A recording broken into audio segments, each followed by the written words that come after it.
Iran is not living up to the spirit of the deal. We cannot and will not make this certification. There's a theme. The threat is a return to rule of law. We've moved from appeasement to Iran for the last 8 years to confrontation. The number of damning sexual harassment allegations against Harvey Weinstein, it continues to grow. The feminist movement clearly has been a fraud all these decades. It's going to be time to negotiate health care that's going to be good for everybody. Okay, Chuck and Nancy, the ball's in your court. President Trump called it a renaissance for conservative values during a passionate address. In America, we don't worship government, we worship God. The president, he's taking aim at NFL players kneeling during the national anthem. Respect our country, respect our flag, and respect our national anthem.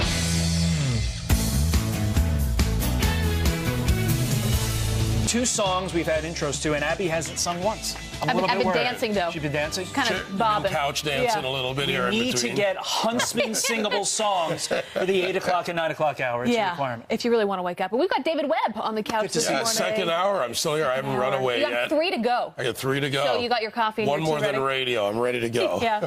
And Todd, always good to have you with us. Great to be in here for Pete, taking a day off. We'll be back tomorrow. And a lot of news to get to, as we always have on a Saturday morning. Oh, absolutely. President Trump announcing he will not certify the Iran nuclear deal. Yeah, but the president stopping short of scrapping the deal altogether. That is where we find Kevin Cork live for us in Washington, D.C. with more on what all of this means. Kevin, always good to see you. What's going on? Oh, great to be with you guys. And you're right. The president said, listen, I do support congressional lawmakers in their effort to influence and maybe foster better deliverables from the agreement with the Iranians. But he made it very clear yesterday in his remarks at the White House that, listen, if we can't get this thing right, he will terminate the Iran nuclear deal. The effort is simple: to get the regime to live up to both the spirit and the letter of the accord.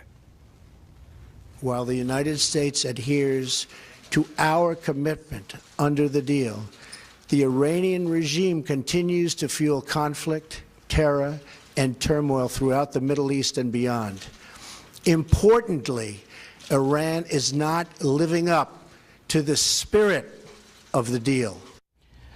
You guys talked about this in the last hour. This is a dramatic shift in the way the U.S. is approaching a far more confrontational way to look at the Iranian regime. Now, as for congressional lawmakers, listen, they're trying to come up with a fix for the JCPOA, Messrs. Corker, Cotton, and Rubio, with a few here: automatic snapback of U.S. sanctions if Iran goes under the one-year breakout period. Restrictions will remain in force indefinitely. Goodbye to the so-called sunset provisions that apply to sanctions. Bolstering the IAEA and the verification powers, and, of course, to limit Iran's advanced centrifuge program. Okay, so now you're asking yourself, all right, Kevin, and I heard all that. What does it mean now? Well, the ball's in Congress's court. You got 60 days to formulate a strategy and then sell that strategy back to the White House. And again, if they can't be successful in that effort, the president could pull the U.S. out of that deal altogether. We will be watching very carefully. Guys, back to you. We will. Let's hoping Congress can do their job. We'll have to wait and see. Kevin, good to see you. Thank you. Thank you, Thanks, Kevin. Great way of breaking that down for us, the nuts and bolts. Let's get a little analysis now from Corey Lewandowski, former Trump campaign manager and the spokesperson and senior advisor for America First Action. Good to see you, sir, as always, here on a Saturday morning. You heard the president, you heard Kevin. What do you think? Well, good morning, and it's great to be with you today. You know, this is clearly the administration following through once again on the campaign promises that they made as a candidate. And what President Trump talked about on the campaign trail and has talked about as the president was the Iranian deal has been a terrible deal for the American people. And what he has done is he has empowered his ambassador to the United Nations, Nikki Haley, to go and make sure that the Iranian deal is being followed through on. And she went to Vienna. She met with the executives of the IAEA, the International Atomic Energy Agency, and then she went and she gave a speech in Washington, D.C. a few months back to lay the groundwork for the fact that she didn't believe that this deal was actually being followed through on. And so what the president said yesterday was, we're going to make sure Congress now has the power to go back and look at this, understand it, come up with a resolution. But if they don't, he's been very clear. He will act under his authority as the President of the United States to pull the U.S. out of this deal. Yeah, well, as you said, this is what the president promised on the campaign trail, undoing the Obama-era policies. No one should be surprised. Anderson Cooper actually mentioned that very point last night on the show. Here's what he said. Never, though, have we seen a president so seemingly bent on reversing, negating, even obliterating his predecessor's signature accomplishments. If you want to know what President Trump is against, you only have to look at what President Obama was for. And in all fairness, none of this should be a surprise. He campaigned on much of it, and if nothing else, he's keeping his promises now. What may be surprising, though, or at least being widely debated, is how much of this is personal. I'm not sure isn't about. that the point? I'm not sure that it's personal. It does make you wonder, though, Corey, if the president is successful with the Iran deal, with Obamacare, with immigration, with turning some of these things around, what will former President Barack Obama's legacy be? Well, his legacy will be one of a failure. You know, what we have seen is this administration has tackled ISIS and ISIL and has done more in the first 10 months or so of the administration of ridding the world of this, terrorist organization than the Obama administration did in 8 years. We've seen the stock market now. I think it's at 43 or 44 new highs, $5 trillion of new value in the stock market in the first 10 months of this administration. We're at a growth rate of 3 and 4% moving forward. Under the old administration, we're at 1%. So when you just look at the metrics, you look at an unbiased assessment of what this president has been able to achieve in the first 10 months compared to the previous 8 years, he is far and away above anything that the Obama administration has been able to do. He's now re-looking at health care. And because Congress refused to act because of their inability to get things done, he took it under his own hands. And he said, we're going to make sure that you can buy health care across state lines. Right. Go back and look at the campaign. These are the things that the president campaigned on, and these are the promises he's following through on. And even Anderson Cooper, clearly not a friend of the administration, has to admit that the president is following through on his campaign promises, which is what the American people elected him to do. And he did. Well, they did. And by the way, it's funny. The presidents keep their promises. One side attacks the other. Hillary Clinton, who didn't get to be president, is on a book tour that never ends, it seems. And she now calls Trump an assaulter, a sexual assaulter. Corey, is that out of bounds? Well, let's hear this. Hillary's a very angry person, obviously. She ran the worst campaign in the history of presidential campaigns. She couldn't connect with females. She couldn't connect with African Americans. She couldn't connect with Hispanics. She forgot where the state of Wisconsin was. She lost every battleground state in the country. And now she blames everybody else for her loss. And so she's on a book tour to say that, hey, it's everybody else's fault but her own. Corey, it wasn't her fault. Look, she's so out about where is she on the whole Weinstein thing? Well, I want to play this, Corey, because a lot of people haven't seen the clip. This was an interview she did recently with BBC, and I want to get your thoughts. But let's let people know what we're talking about here. Let's play that. This kind of behavior cannot be tolerated anywhere, whether it's in entertainment, politics. After all, we have someone admitting to being a sexual assaulter in the Oval Office. There has to be a recognition that we must stand against this kind of, action that is so sexist and misogynistic. And this depends upon women coming forward and having the courage to come forward. Right. And yet in your book, the 3 women brought onto stage by Trump attacking your husband, and you kind of dismissed them. Was that the right thing to do? Are you sure about that? Well, yes, because that had all been litigated. That was the subject of a huge, investigation, as you might recall, in the late 90s. And there were conclusions drawn, and that was clearly in the past. So, Corey, is this a 90s flashback? I'm missing something here about a sexual assaulter admitted in the White House. Well, sure, there was a sexual assaulter in the White House. It was called Bill Clinton. He had to pay a $750,000 fine for abuses that he perpetrated while he was the president of the United States.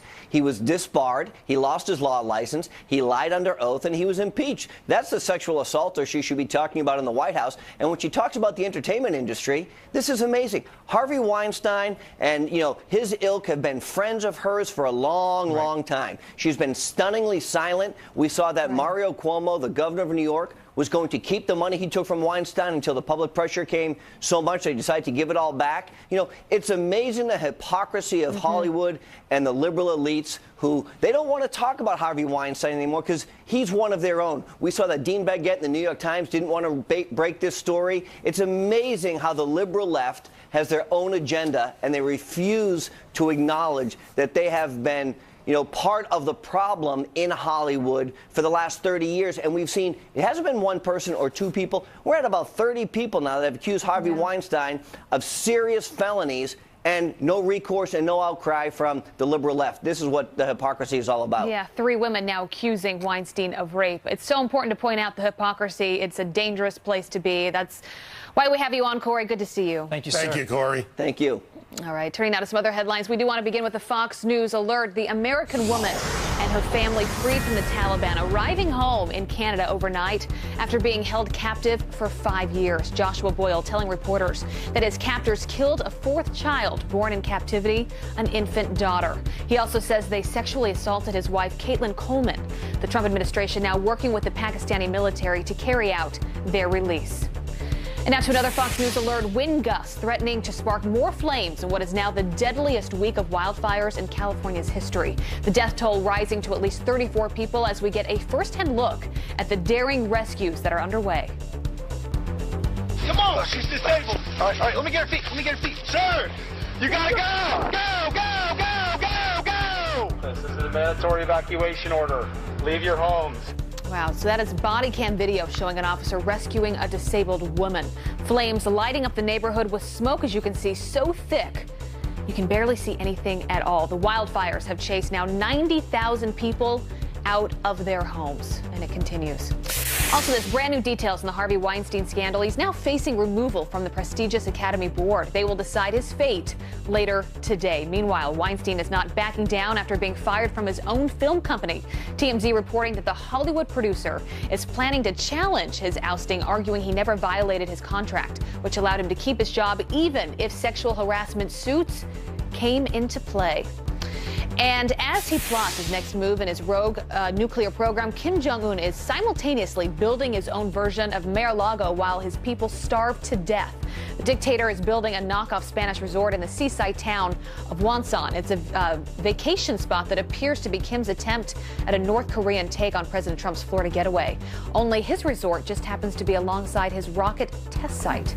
A few differences there. Just a few. Just a few. Yeah. All right, coming up, it is a story that has many of you outraged. Of course, an illegal immigrant killing a dad and 2 kids in a horrific car crash.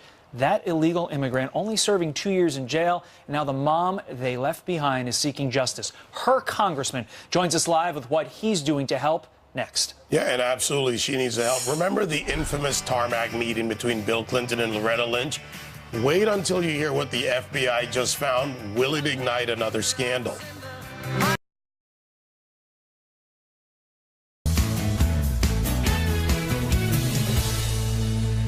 Now the latest on this devastating story. A father and his 2 young children killed after an illegal immigrant falls asleep at the wheel and slams head-on into the family. Those 3 innocent lives you see right there, they were lost. With the suspect getting a mere slap on the wrist, expected to spend now just 2 years behind bars. 2 years.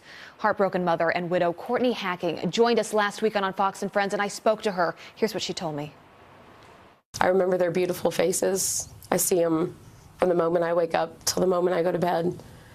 I remember their hugs, and I miss those. I miss those hugs every day, and I miss hearing Mommy coming down the hall, and I miss when they said, "I love you." I miss their kisses. I miss everything about them on a daily basis.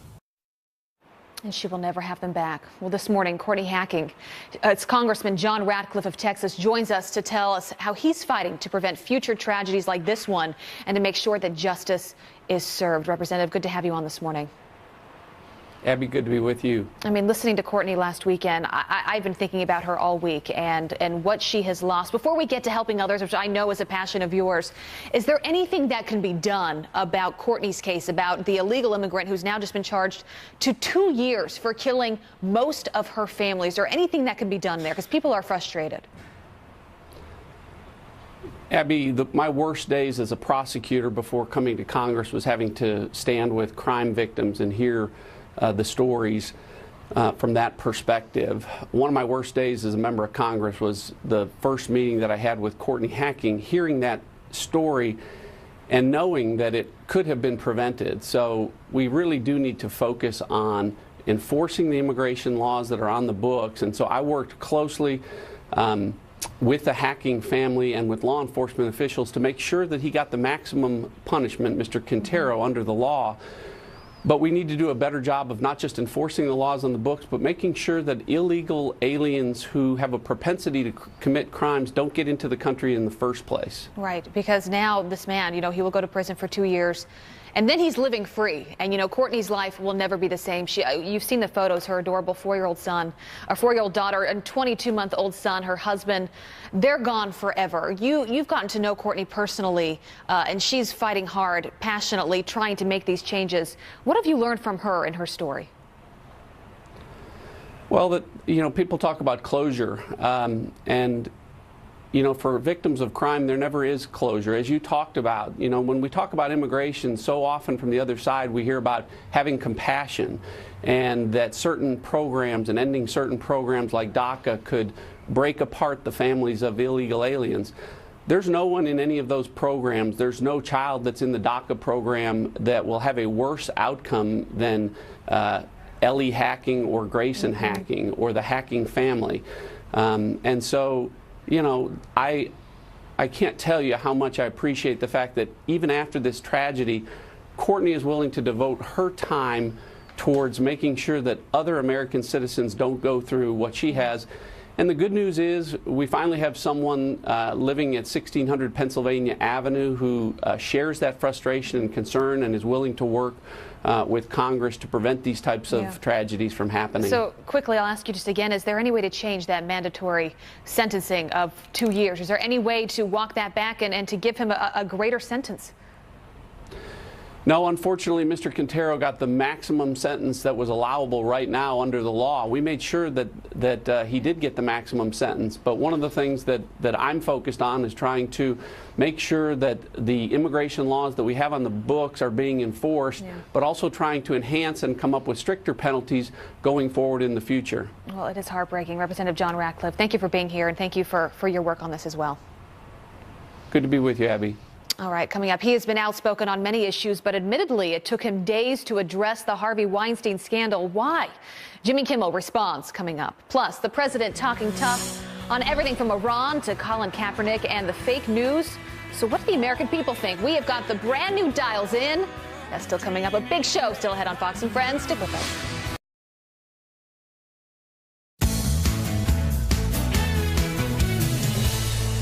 24 minutes after the hour now, and some quick headlines on your Saturday morning. Virginia's gubernatorial election getting the vice presidential treatment today. Vice President Mike Pence campaigning for the Republican nominee Ed Gillespie in Southwest Virginia later today. And former VP Joe Biden will be spending his morning in Northern Virginia with Lieutenant Governor Ralph Northam. And Reince Priebus answering questions from special counsel Robert Mueller's team on the Russian probe. Former White House Chief of Staff's lawyer says the interview was voluntary. Investigators are expected to interview several other and current former White House officials. David, over to you. Thank you. This week, President Trump talking through everything from the Iran deal, the fake news media. So what did the American people think? Lee Carter, a pollster and partner with Maslansky and Partners. She just put the president to the dial test. I love these, Lee. Good to see you. Great to see you. First, let's go to Donald Trump on Colin Kaepernick.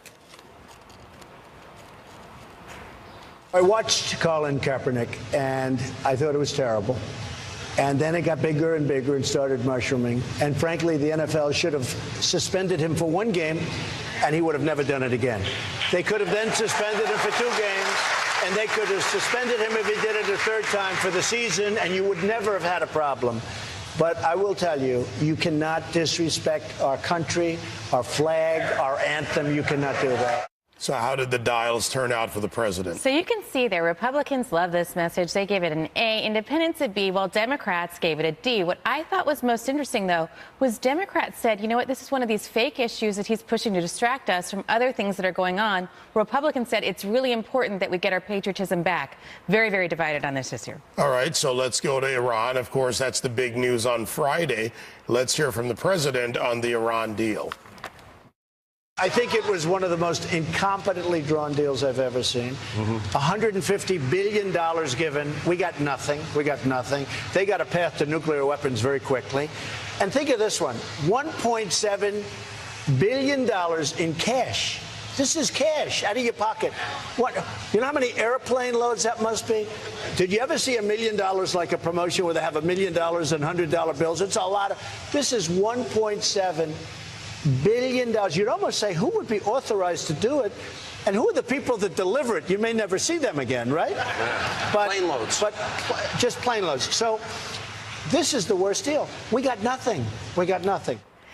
So Look, I got to admit, he's got some great laugh lines in there, but are the American people laughing? How are they reacting? You know, the Republicans and independents were laughing. The Democrats were scratching their heads. So basically what the Democrats said, they gave this a D. You can see Republicans gave it an A, independents a B. But what the Democrats said is basically whatever Obama was for, Trump's going to be against, and this is just an axe to grind. Now, while the Republicans said, you know what? One of them said this very, very well. He said, I thought the U.S. didn't negotiate with terrorists. It's a foolish deal, and he's right to force a vote. So really divided on this issue as well. By the way, they haven't been classified yet, but we'll get into that another time. The tax code now, Americans care about their taxes. We're getting close to the end of the year. They're looking ahead to April. So what about the tax code? He says he'll make it easier. Let's hear this. The second plank of our tax framework is to make the tax code more simple, fair, and easy to understand. American families and businesses waste billions of hours and tens of billions of dollars on excruciating paperwork. You see that? I mean, it's all over the place. And you have no idea what you're doing anyway. And compliance every single year. Massive numbers of paper. Under our framework, the vast majority of families will be able to file their taxes on that same single sheet of paper that I'm so proud of talking about. So you can see there, Republicans and independents practically off the charts there. They gave this an A+, but even Democrats gave this a C+. What we heard from them, especially earlier in the message when he was talking about simple and fair, that's a message that Democrats can get behind and also believe, which is really important. All right, thanks, Lee. Great to see you again. Great to be here. Remember that infamous, I would say famous and infamous together, tarmac meeting between Bill Clinton and Loretta Lynch? Well, the FBI just found out something. This could ignite another scandal. That's a good question. And Dan Bongino praising the president's decision to decertify the Iran deal, saying it was a scam from the start. He joins us next.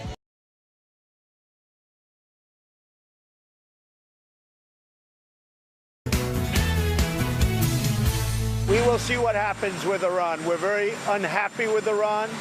They have not treated us with the kind of respect that they should be treating. They should have thanked Barack Obama for making that deal. They were gone. They were economically gone. He infused $100 to $150 billion into their economy. He gave them $1.7 billion in cash. And they should be, thank you, President Obama. They didn't say that. All right, you heard the president right there. Big announcement yesterday. Let's bring in Dan Bongino, former Secret Service agent, host of the podcast Renegade Republican, and author of Protecting the President. Dan, as always, good to see you here on a Saturday morning. You say the Iran deal was a joke from the start. So the question is, why are Democrats, all Democrats it seems, so vociferously defending it? Well, listen, first off, Todd, there's no Iran deal.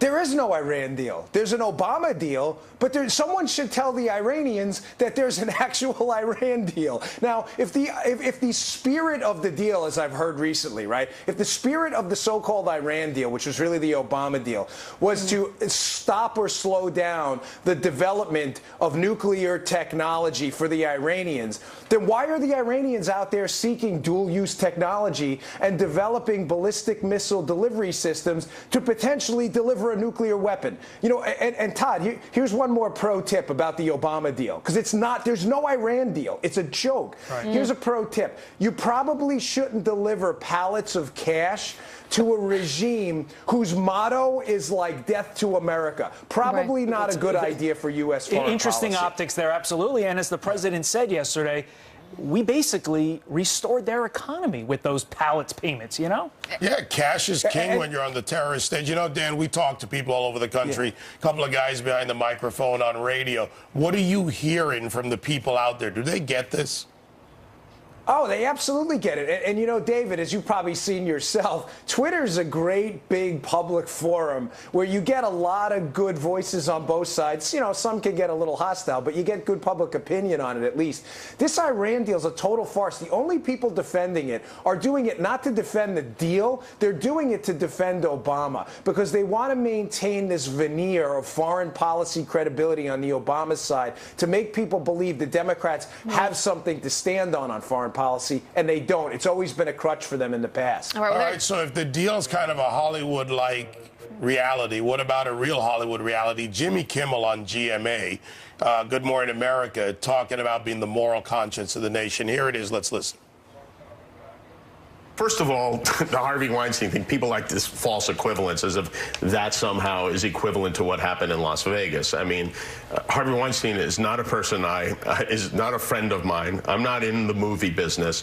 And I'll add that that story came out, like, I think moments before we went to tape on Thursday, and we didn't have a show on Friday. So you addressed it on the following Monday. Yeah, so, you know, of course that was, it's a convenient. Now what they're doing now is they're trying to drag up any kind of, especially these gun nuts, trying to drag any, like, take any comedy bit I did out of context and use it as some kind of proof. They're saying that I'm calling myself the moral conscience of America, which I most certainly never did. Can you pick and choose? I mean, when he says he's not the moral conscience of America, it's interesting when you often hear liberals in Hollywood jumping on things like gun control and health care. How is this different? How should we not be? Why should we not be speaking about something so horrific? You know, Abby, I've really been very deferential to this guy because of what he's going through, because of his child. But I've got to tell you, I'm really, like, losing patience with him. I don't think he cares, and he probably shouldn't. But he says things that are just so ridiculous on their face. He should be embarrassed. First he goes, they take my comedy bits out of context. If you saw that bit, Abby, this is a family show. I literally can't even discuss what he's doing on his comedy bit with women on the show because it's that gross. There is no way to take that out of context, okay? And secondly, it's kind of fascinating that Jimmy wraps himself in morality when discussing guns and health care. Oh, you guys, we're saving the kids. We're saving grandma from the evil Republicans. And then when it's an obvious black and white moral issue, cut and dried, he runs from it because Harvey's a Democrat. There is no other reason he's avoiding this topic. It's really shameful. He should stand on principle here and say, you know what? This guy deserves it. He's got to come in next week. I got a whole bunch of bits prepared for him, but he'll never do it. Yeah, there are a lot of people that have been hypocrites on this one that have waited way too long to come out and make any statement at all, and it's important to point that out. Dan, always good to see you. How's your family? How are your girls?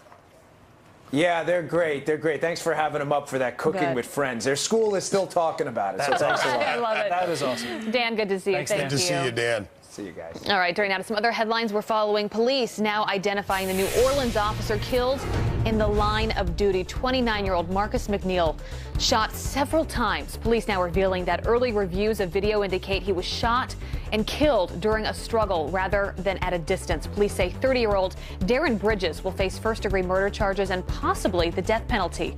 Court records describing him as a career criminal. McNeil, a 3-year veteran of the force, leaves behind a wife and 2 young kids. So sad. And the FBI finds 30 new pages of documents concerning the controversial tarmac meeting between former President Bill Clinton and then Attorney General Loretta Lynch.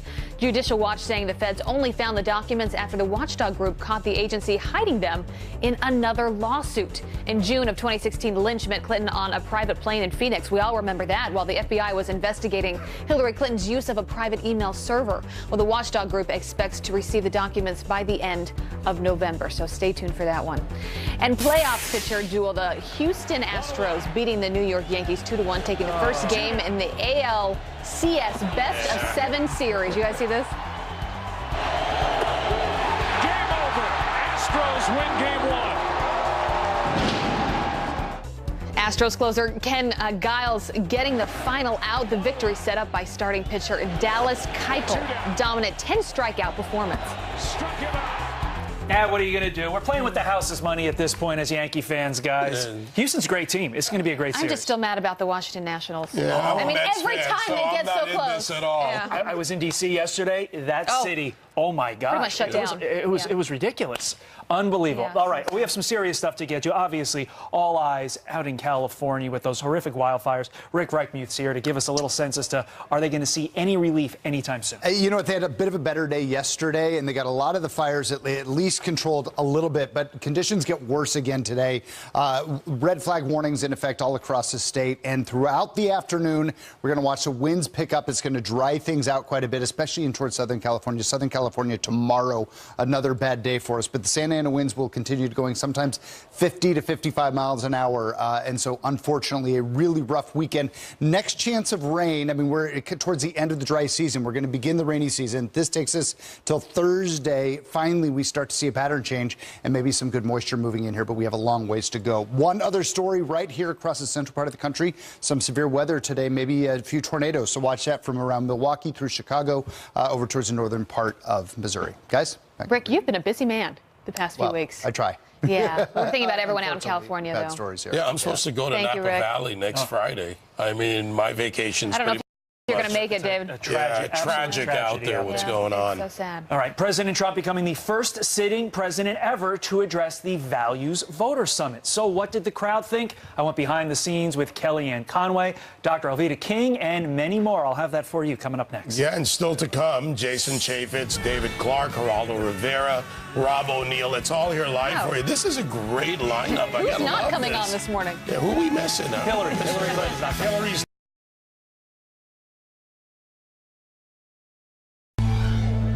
All right, some quick headlines. Despite Chicago's soaring murder statistics, it's been named one of the safest cities in the world. The Economist Intelligence Unit, a London-based research firm, ranking the city the 19th safest. The only other two U.S. cities on the list believe this: San Francisco and L.A. Chicago police, by the way, have reported 530 murders so far this year. And a brand new survey shows 30% of college students think it's okay to use violence to shut down speakers on campus. This is a growing number of liberal college protests against conservative commentators continue. The survey by the Republican pollster John McLaughlin found virtually no partisan gap when it came to condoning violence to silence speakers. Unbelievable. All right, switching gears, 45 minutes after the hour now. Had a very interesting day yesterday. Went down to D.C. for the Values Voter Summit. Spoke with so many interesting people, both attendees and some dignitaries. We got a chance to speak with all different types of folks about how they feel the president is doing with regard to a number of issues that specifically matter to that group of individuals there at that conference. Things like abortion, family values, things of that nature. Here's what they had to say.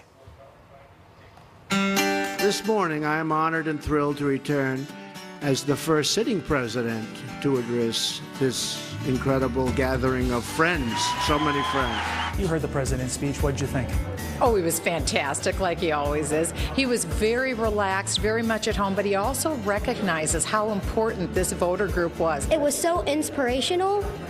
It was just amazing. It seemed like family values was something that he was really focused on. I think the president did outstanding. I think he had a home run here. He connected with the people. How do you think the president is doing with regard to conservative issues? I think he's doing very well.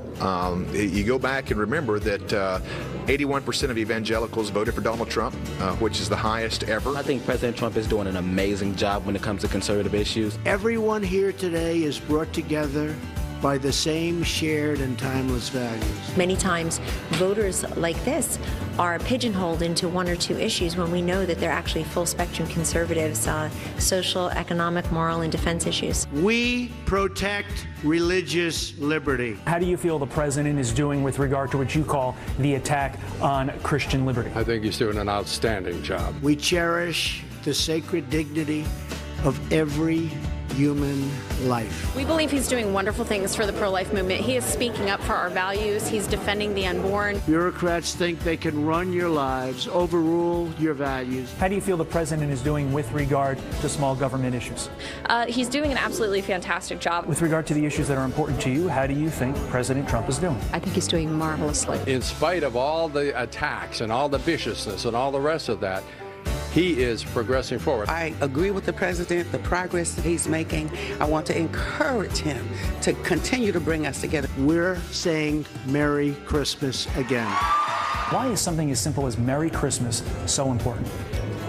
It's symbolic. That is symbolic of the greater battle that is raging for the heart and soul of this nation. We need to bring Christmas back, and I love how Donald Trump is doing that. In a Trump administration, our nation's religious heritage would be cherished, protected, and defended like you have never seen before. The encouragement that I think people here at the Values Voter Summit across the country take away is that we have a president who understands these are important issues and he's working on them. I've been in this country since 1967, and when I came here, America was great, and I saw the deterioration, and Donald Trump is going to revive those values and restore the greatness of America. And above all else, we know this: in America, we don't worship government, we worship God.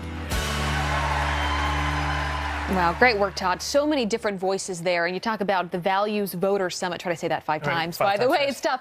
But a lot of times, David, they worry that once they elect someone into office, that they lose sight of what those values are. They lose sight of faith and talking about what's most important to them. And it is true. President Trump has doubled down on many of the things that he campaigned on. And he talks about God often. There's an important point here that's being ignored by a lot in the media, certainly not here. The Constitution.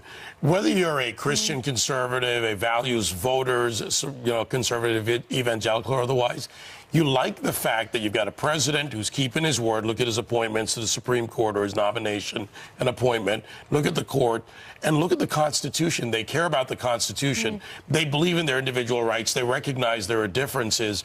I think that's one of Trump's biggest selling point. I don't know if there are everyone that believes that he's this social conservative, but they like the fact that he's a constitutional conservative who gives them the right to believe in their values. That's a great point. All right. Thanks, guys. Nice our next work, guest, I appreciate it. Our next guest, as we know, suffered an absolutely heartbreaking tragedy, losing her brother, sister-in-law, and their 4 grandchildren in a fire that ignited their Christmas tree while they slept. And it could have been prevented with a sprinkler.